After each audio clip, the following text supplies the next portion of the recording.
আসসালামু আলাইকুম বন্ধুরা, সবাই কেমন আছেন? আশা করি সবাই আল্লাহর রহমতে অনেক ভালো আছেন। আজকে আপনাদেরকে জানাবো বাংলার 12 ভূঁইয়াদের কিছু অজানা ইতিহাস, যে ইতিহাস সম্পর্কে আমরা অনেকেই জানি না। চলুন তাহলে শুরু করা যাক। 12 ভূঁইয়া মধ্যযুগের শেষের দিক এবং আধুনিক যুগের গোড়ার দিকে আসাম ও বাংলার সৈনিক ভূস্বামীদের জোটকে বোঝায়। প্রতিটি জোট আলাদাভাবে স্বাধীন সত্তা নিয়ে গঠিত ছিল। প্রতিটি জোট যোদ্ধা প্রধান বা ভূস্বামীদের জমিদার দ্বারা পরিচালিত ছিল। 12 ভূঁইয়ার ঐতিহ্য আসাম ও বাংলা উভয়ের জন্যই অদ্ভুত। 12 ভূঁইয়া বা 12 ভূঁইয়ার রাজ মানে 12 জন জমিদার। মধ্যযুগীয় সময়ে আসাম ও বাংলায় সৈনিক ভূমালিকদের সঙ্গ ছিল। কনফেডারেসিগুলি টিলেঢালাভাবে স্বাধীন সত্তা নিয়ে গঠিত। প্রতিটির নেতৃত্বে একজন যোদ্ধা প্রধান বা একজন জমিদার। 12 ভূঁইয়াদের ঐতিহ্য আসাম ও বাংলা উভয়ের জন্যই অদ্ভুত। আসামে এই ঘটনাটি 1300 শতাব্দীতে প্রাধান্য পায়, যখন তারা গিয়াসউদ্দিন ইওয়াজ শাহের আক্রমণ প্রতিহত করেছিল, এবং বাংলায় যখন তারা 1600 শতকে মুঘল শাসককে প্রতিহত করেছিল। 12 সংখ্যাটি বোঝায় 12, তবে সাধারণভাবে 12 জনের বেশি প্রধান বা জমিদার ছিল এবং 12 শব্দের অর্থ অনেক। এইভাবে ভূঁইয়া রাজ পৃথক বোয়ানশিপকে বোঝায়, যেভাবে 12 ভূঁইয়ান অস্থায়ী কনফেডারেসিগুলিকে বোঝায় যা তারা গঠন করেছিল। বহিরাগত শক্তির আগ্রাসনের সময় তারা সাধারণত আগ্রাসীকে রক্ষা ও বিতাড়িত করতে সহযোগিতা করত। শান্তির সময়ে তারা তাদের নিজ নিজ সার্বভৌমত্ব বজায় রেখেছিল। একজন শক্তিশালী রাজার উপস্থিতিতে তারা তাদের আনুগত্যের প্রস্তাব দেয়। সাধারণভাবে তাদের প্রত্যেকেই চাকালা নামের একদল গ্রামের নিয়ন্ত্রণে ছিল, এবং তাদের মধ্যে আরও শক্তিশালী তারা নিজেদের রাজা বলে ভাবত। ভূয়াশিপের শাসকরা বিভিন্ন জাতিগত, ধর্মীয় বা সামাজিক পটভূমির অন্তর্ভুক্ত ছিল। 1300 শতাব্দীতে ব্রহ্মপুত্র উপত্যকায় 12 ভূঁইয়ান রাজ সংঘবদ্ধতা ব্যবস্থাটি যুদ্ধে সর্দারদের থেকে গঠিত হয়েছিল। পূর্ববর্তী কামরূপ রাজ্যের অবশিষ্ট অংশ তারা প্রায়শই বিদেশি আক্রমণকে প্রতিহত করেছিল। 1300 শতকে গিয়াসউদ্দিন ইওয়াজ শাহ বিদেশি শাসককে অপসারণ করেছিল।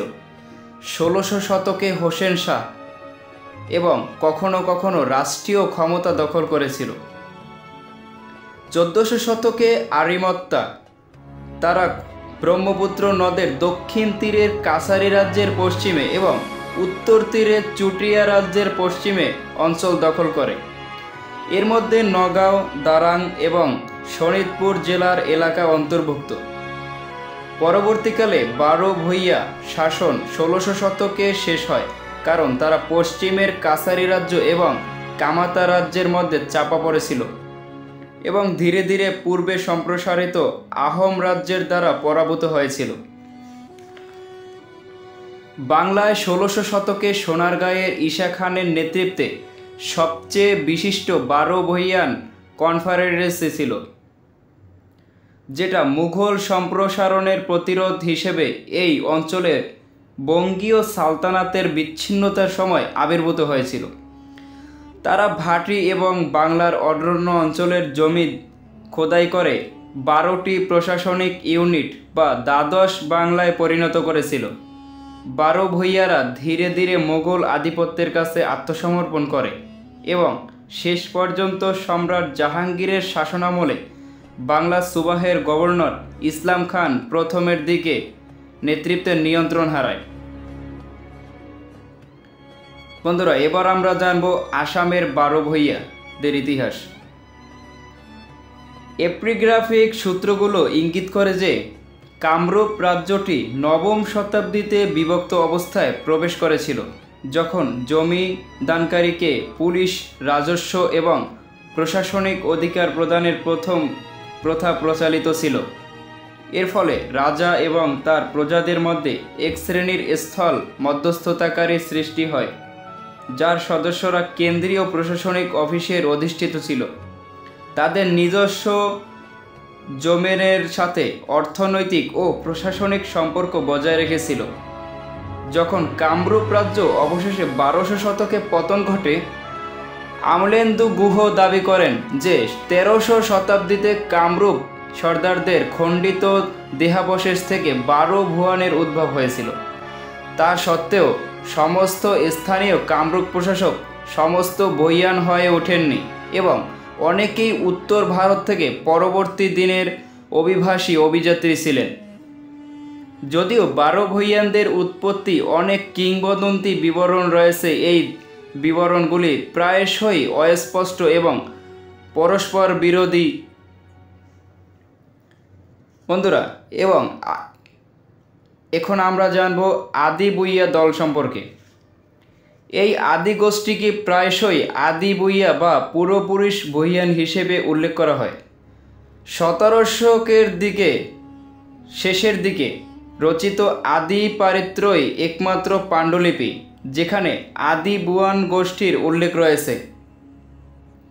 1600 শতকে মাঝারি নাগাদ সমস্ত আদি ভুইয়ানদের শক্তি চূর্ণ হয়ে গিয়েছিল এবং তারা আহোম রাজ্যকে বড়ুয়া বা ফুকন, তামুলি বা পাঠানি হিসেবে কি সেবা দিতে পারে তাতে তারা সন্তুষ্ট ছিল। আহোম রাজ্যের বিরুদ্ধে চিলারাইয়ের প্রথম অভিযানের সময়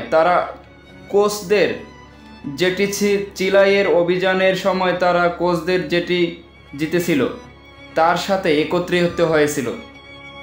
চিলারাই 1563 খ্রিস্টাব্দ সুবনশিরি নদীর পর্যন্ত অঞ্চলগুলো অবিভক্ত করার পর উজির বামুন, আপসি, লস্কর এবং মাল্যমূলা লস্করের উত্তর মূলায়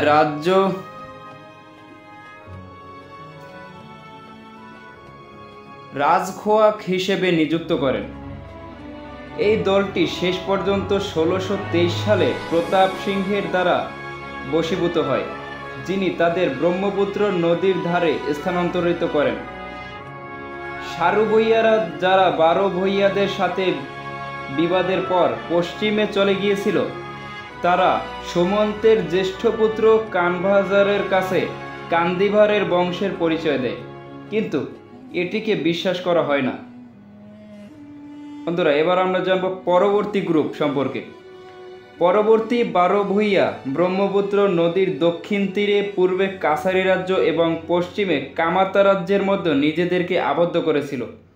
কামাতা রাজ্যের ধর্মপরায়ণ এবং দুর্লভ নারায়ণের মধ্যে একটি চুক্তির ফলে 7 কায়স্থের একটি দল আসামের, তারা সাধারণত কলিতা জাতি নামে পরিচিত।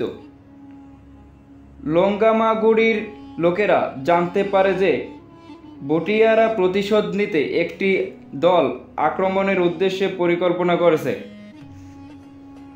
ভুটিয়াদের গণহত্যার জন্য দায়ী ব্যক্তি হিসেবে ক্যান্ডিভারকে হস্তান্তর করার সিদ্ধান্ত নেয়। ভুটিয়ারা ক্যান্ডিভারকে রাউতা পর্যন্ত বর্তমান উদালগুড়ি জেলায় তাড়া করেছিল, কিন্তু 12 ভুইয়াদের হাতে পরাজিত হতে হয়। কান্দিভারের মৃত্যুর পর রাজ্যধারা 12 ভুইয়া দ্বারা পরিচিত ছিল। 1400 শতকের শেষের দিকে রাজাধারের ছোট ভাই গদাধর 12 ভুয়া তার প্রভাব বাড়ানোর জন্য বরদোয়াতে একটি সৈন্য সংগ্রহ করে।